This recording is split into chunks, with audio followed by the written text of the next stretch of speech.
ISTQB foundation level sample question.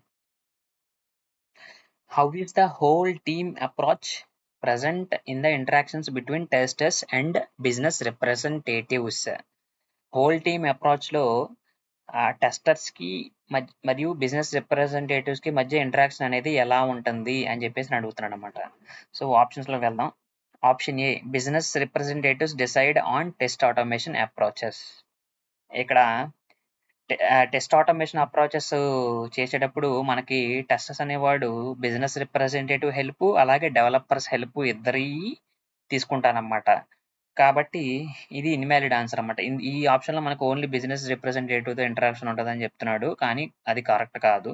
So developers కూడా ఉంటారన్నమాట test automation approaches design చేసేటప్పుడు. So ఇది ఇన్వాలిడ్ ఆన్సర్.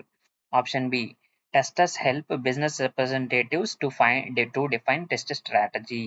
ఇక్కడ ఈ టెస్ట్ స్ట్రాటజీ డిఫైన్ చేయడంలో టెస్టర్స్ అనేవాడు డెవలపర్స్ తో హెల్ప్ లో ఉంటాడన్నమాట, బిజినెస్ రిప్రజెంటేటివ్ తో కాదనమాట. సో ఆప్షన్ బి కూడా ఇన్వాలిడ్ ఆన్సర్.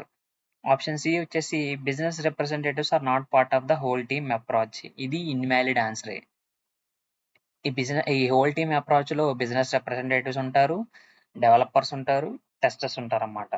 సో అది ఆప్షన్ సి కూడా invalid answer. Option D, testers helps business representatives to create suitable acceptance tests. So ఇది వచ్చేసి వ్యాలిడ్ ఆన్సర్ అన్నమాట.